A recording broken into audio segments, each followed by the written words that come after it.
ಹಿಂದೆ ಬರೆದಂಥ ಪದ್ಯ ಇದು. ಬಹುಶಃ ಇಲ್ಲಿ ಬರುವಂಥ ಸಂಗತಿ ಗೊತ್ತಿಲ್ಲದ ಕಾರಣ ಈ ಹಳೆಯ ಪದ್ಯ ಒಂದು ನನ್ನ ಚೀಲದಲ್ಲಿರೋ ಕಾರಣದಿಂದ ಅದನ್ನೇ ಓದಿ ನನ್ನ ಮಾತನ್ನು ಮುಗಿಸ್ತೇನೆ. ಎರಡು ತುಂಬ ಪರಿಚಿತವಾದಂಥ ಎರಡು ಗುಂಡಿಗಳು ಇದ್ದಕ್ಕಿದ್ದಂತೆ ದೂರವಾದಾಗ ಅಲ್ಲಿ ಘಟಿಸುವಂಥ ಕೆಲವು ಅನುಭವಗಳು, ಕೆಲವು ನೆನ್ನೆಯ ನೆನಪುಗಳು, ನಾಳೆಯನ್ನು ಮತ್ತು ಇವತ್ತನ್ನು ಹೇಗೆ ಜೀವಂತ ಆಗಿರ್ತೇವೆ ಅಂತ ಅನ್ನೋದಕ್ಕೆ ಒಂದು ಸಾಕ್ಷಿ ಈ ಪದ್ಯ. ಒಂದು ಕಪ್ ಕಾಫಿ. ಕೊನೆಯ ಸಾರಿ ಹುಡುಗ ಮತ್ತು ಹುಡುಗಿಯ ನಡುವಿನ ರಾಜಿ ಆಗದಂಥ ಒಂದು ಸಮಸ್ಯೆಗೆ ಉತ್ತರವೇ ಈ ಪದ್ಯ. ಕೊನೆಯ ಸಾರಿ ನನ್ನ ಜೊತೆ ಒಂದು ಕಪ್ ಕಾಫಿ ಕುಡಿತೀಯ? ನಾನು ತಪ್ಪು ಮಾಡಿದೆನೋ, ನೀನು ತಪ್ಪು ಮಾಡಿದೆಯೋ ಬಿಟ್ಟು ಬಿಡೋಣ. ಕೊನೆಯ ಸಾರಿ ನನ್ನ ಜೊತೆ ಒಂದೇ ಒಂದು ಕಪ್ ಕಾಫಿ ಕುಡಿತೀಯ? ಅದನ್ನು ಚಿರಸ್ಮರಣೀಯ ಮಾಡುತ್ತೇನೆ. ಇದು ಇಲ್ಲೇ ತಿರುವು ಪಡೆಯಬಹುದು. ಯಾರು ಭಾವಿಸುತ್ತಾರೆ? ನಾನೊಂದು ಹೇಳುವುದು, ನೀನೊಂದು ಹೇಳುವುದು, ಮಾತುಗಳೆಂಬ ಟಗರಿನ ಸ್ಪರ್ಧೆ ಗುದ್ದಾಡುತ್ತಿದೆ.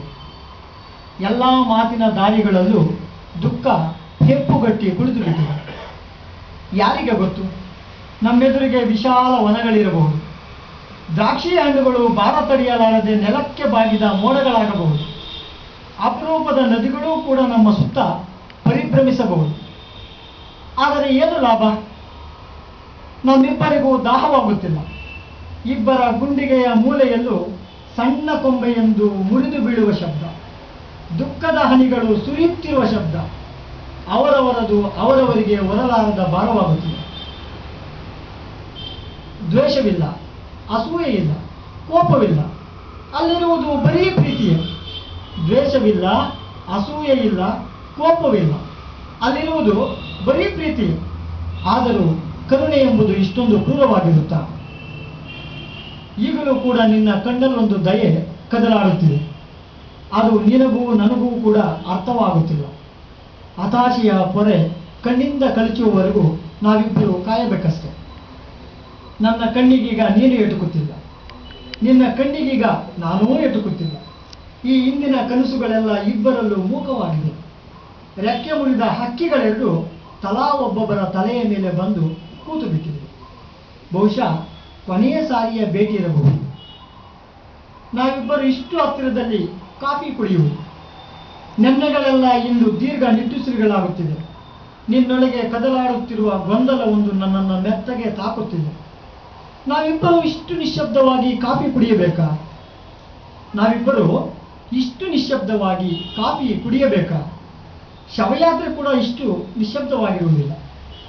ಇದು ನಮ್ಮಿಬ್ಬರ ಕೊನೆಯ ಭೇಟಿ. ಕೊನೆಯ ಸಾರಿಯ ನೆನಪಿಗೆ ತಲಾ ಒಂದೊಂದು ಕಾಫಿ ಕಪ್. ಬಹುಶಃ ಹಿಂದೆ 1/2ಗಳು, ಅವೇ ಈಗ 2 ಅನಾಮಿಕ ಕಾಫಿ ಕಪ್ಗಳು. ಕಾಫಿ ಕಪ್ನೊಳಗೆ ಇಣುಕಿ ನೋಡಿದರೆ ನೆನ್ನೆ ಎಂಬ ಚೂರು, ನಮ್ಮಿಬ್ಬರ ನೆರಳುಗಳು 2 ಬೇರೆ ಬೇರೆ ಬೊಂಬೆಗಳಂತೆ ಗುದ್ದಾಡುತ್ತಿವೆ. ಕೊನೆಗೆ ನಿಶ್ಶಬ್ದವಾಗಿ ಆವಿಯಾಗುತ್ತದೆ. ಕೊನೆಯ ಸಾರಿ, ಇದೇ ಕೊನೆಯ ಸಾರಿ ನನ್ನೊಂದಿಗೆ ಒಂದೇ ಒಂದು ಕಪ್ ಕಾಫಿ ಕುಡಿಯುತ್ತೀಯ? ನಮಸ್ಕಾರ.